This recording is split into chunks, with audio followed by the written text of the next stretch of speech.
ថ្ងៃនេះបងប្អូនប្រហែលជាប្លែកអារម្មណ៍ហើយដោយសារតែបងប្អូនអត់ដែលបានឃើញមេបឹងហើយនឹងខ្ញុំដើរដាក់មងពោះទេប៉ុន្តែថ្ងៃនេះដោយសារតែមេបឹងកថាំងគាត់មាន4 5ដៃដែរអញ្ចឹងហើយក៏គាត់ដាក់អីចឹងទៅហើយដូចជាបងប្អូនបានឃើញពីវីដេអូពុធី TV មិនថាបងចនាទេមិនថាបង MVKA ទេដូចជាក្រុមរបស់ខ្ញុំនឹងឯងបងប្អូនអញ្ចឹងហើយខ្ញុំសង្ឃឹមថាថ្ងៃណាមួយនឹងបានជួបបងតែម្ដងហើយខ្ញុំមកដាក់នេះគឺខ្ញុំមិនដែរដាក់ដែរបងប្អូនប៉ុន្តែបងប្អូនមើលប្រឡងមើលដែលបងប្អូនដែលធ្លាប់ដាក់អញ្ចឹងមើលទៅគឺរៀងតំណងអត់បងប្អូនដោយសារតែនិយាយទៅខ្ញុំអត់ដែរដាក់ទេទឹមតែលើកទី1ហើយមកដាក់ជាមួយមេបឹងអីចឹងទៅហើយលើទួលដែលខ្ញុំថតនេះគឺជាលើទួលដែលមានអនុស្សាវរីយ៍ជាច្រើនពេលដែលខែទឹកឡើងបងប្អូនឡើងស្រាប់ហើយគឺកន្លែងហ្នឹងហើយជាទីទួលដែលខ្ញុំចំណាំពេលដែលខ្ញុំរោកដោឬក៏រោពោះមកឬក៏រោត្រីគឺខ្ញុំមកធ្វើនៅលើទួលហ្នឹងតែម្ដងបងប្អូនហើយកន្លែងយើងដាក់នេះគឺបានអនុប្រធានមេបឹងដែលគាត់មកជួយអញ្ចឹងទៅបងប្អូនគឺយូរគាត់បានចូលវីដេអូម្ដងអញ្ចឹងទៅប៉ុន្តែមិនងាយទេបងប្អូនប៉ុន្តែកន្លែងនេះបងប្អូនឃើញស្រាប់ឯនោះខ្ញុំនិយាយទៅខ្ញុំឃើញត្រួយរាំងនេះបងប្អូនគឺតំណងខ្លាំងមែនទែនឡងខ្ចីយកតែមែនទែនតែម្ដងហើយនិយាយវាថាទេសភាពកន្លែងហ្នឹងបងប្អូនគឺមើលទៅអូយទឹកបក់មករវិចខ្ញុំគិតថាគឺស្រស់ស្រាយខ្លាំងមែនទែនសម្រាប់បងប្អូនដែលចូលចិត្តបែបធម្មជាតិបើយើងមានកន្លែងតែអង្គុយលេងណាដាក់តិចអីនិយាយគ្នាលេងកំសាន្តខ្ញុំគិតថាមើលទៅតំណងខ្លាំងមែនតើបងប្អូនហើយយើងមានប្រហុកយើងមានអីចឹងទៅតំណប់ត្រួយរាំងទៀតបងប្អូនមើលត្រួយរាំងឡងក្រហមមកហើយមេបឹងក៏ចាប់ដើមដំបកោដំអីចឹងទៅបងប្អូនហើយមើលទេសភាពថ្ងៃលិចបងប្អូននៅក្រៅខ្ទមមេបឹងនឹងនិយាយពីថាខ្ញុំគិតថាបងប្អូនដែលចង់មកលេងគឺមិនខកបំណងទេ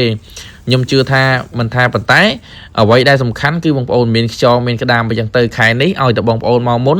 គឺបងប្អូនត្រូវប្រាប់ខ្ញុំប្រហែលជា2 3ថ្ងៃមុនបានខ្ញុំអាចជូនមកលេងបានបងប្អូនហើយមានបងប្អូនក៏ទេមកខ្ញុំប្រហែលជាមួយថ្ងៃ2ថ្ងៃមុនក៏ថាបងឥឡូវខ្ញុំមកដល់ចិត្តខ្ទួលមេបឹងហើយបងមកយកខ្ញុំទៅផងប៉ុន្តែបងប្អូននៅចៃដន្យអីគឺនៅកន្លែងការងារដែលនៅផ្សារហ្នឹងគឺមេឃភ្លៀងអញ្ចឹងហើយក៏ខ្ញុំអត់បានជូនគាត់មកលេងទេហើយបន្ទាប់មកគឺខ្ញុំប្រហែលជាល្ងាចប្រហែលជាម៉ោង5ជាងបានខ្ញុំជិះមកពីការ៉ាស់អីចឹងទៅបងប្អូនបានបើកលុយឲ្យបឹងតិចតួចហើយក៏ឆ្លៀតដាក់មងពោះឲ្យបងប្អូនបានមើលទៅហើយគេដាក់របៀបហ្នឹងគឺត្រូវអត់បងប្អូនប៉ុន្តែបើសិនជាខ្ញុំមិនសូវប៉ិនទេប៉ុន្តែនេះគឺជាវីដេអូដែលខ្ញុំថតទាំងបងប្អូនហើយសាច់សាច់អីល្ងាចឡើងគឺនិយាយពីថា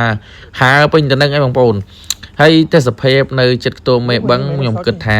ជាទេសភាពមួយដែលអេមហើយក៏រំសាយអារម្មណ៍ដែរពេលដែលយើងអត់សក់បងប្អូនគឺយើងអាចមកអង្គុយលេងអីចឹងទៅថតពីនេះហូបពីនេះហូបពីនោះអីចឹងទៅហើយមេបឹងរបស់ខ្ញុំគាត់តែងតែថាហើយខែនេះគឺជាខែទឹកឡើងអញ្ចឹងហើយពេលដែលបងប្អូនមកលេងគឺតែងតែមានរបស់អីទទួលដូចជាខ្យងក្តាមប៉ុន្តែខ្ញុំសូមបញ្ជាក់បងប្អូនទាំងអស់គ្នាពេលខ្យងគឺយើងមិនមានខ្យងខ្មែរសុទ្ធ 100% ទេពេលខ្លះទៅប៉ុន្តែគាត់ថាយើងនៅខ្មែរគឺយើងហៅខ្យងខ្មែរបងប្អូនគឺធម្មតាទេហើយកន្លែងនេះគឺយើងមកដាក់មកប្រឡងទៀតហើយគឺយើងដាក់ម្ដាយទៀតចឹងទៅដាក់តែមាត់ទឹកចឹងបងប្អូនតែមិនដឹងថាយើងបានទេតែខ្ញុំសង្ឃឹមថាពេលដាក់ទៅបានអីចឹងទៅបងប្អូនហើយបងប្អូនគិតមើលថាពេលដាក់បានឬក៏មិនបានពេលដែលបានគឺមេបឹងហៅខ្ញុំទៅភ្លាមបងប្អូនប៉ុន្តែចាំមើលអត់ទាំងអស់គ្នាមើលមិនដឹងថាប្រហែលថ្ងៃបានពុះចូលឬក៏ជាប់ទេហើយនេះក៏ជាលើកទី1ដែរខ្ញុំបានមកដាក់អីចឹងទៅបងប្អូនគឺយើងដាក់3 4កណ្ដុបហ្នឹងទេគឺយើងដាក់មាត់ទឹកហើយគឺយើងមកដាក់នៅកន្លែងភ្លឺតែម្ដងបងប្អូនហើយវីដេអូដូចជាថ្ងៃនេះមិនមានអីអស្ចារ្យទេប៉ុន្តែគាត់ថាបងប្អូនគិតថាប្រឡងហ្នឹងឬក៏កន្លែងហ្នឹងបងប្អូនដឹកថាបានអត់ហើយបងដែលគាត់ទៅឆ្កាទៅមេបឹងគាត់មកកាប់បកោលអីចឹងទៅហើយនេះលើទួលយើងបងប្អូននិយាយពីថាតិចទៀតដល់ខែទៀតហើយពេញលេងទៀតហើយបងប្អូនឲ្យចង់មកលេងអីណាត់មុនបានបងប្អូនតែគាត់ថាពេលដែលយើងមកលេងខែទឹកឡើងគឺយើងត្រូវតែជួយចាក់សាំងអីចឹងទៅបងប្អូនហើយយើងចង់មកស្មាច់ក៏បានដែរបងប្អូនចាំមើលដល់ពេលហ្នឹងចាំខ្ញុំប្រាប់ពីតម្លៃស្មាច់ដោយសារតែយើងត្រូវជួលមួយថ្ងៃអញ្ចឹងបងប្អូនគឺដោយសារតែយើងចង់ជួយសម្រួលជីវភាពមេបឹងខ្លះទៅហើយវីដេអូនេះក៏ឈានមកដល់ទីបញ្ចប់ដែរបងប្អូនអរគុណដែលសម្រាប់ការតាមដានហើយបងប្អូនទាំងអស់គ្នាកុំភ្លេចទេថាបានឬក៏មិនបានអញ្ចឹងបងប្អូនតាមដាននៅវីដេអូក្រោយទៀតបាយ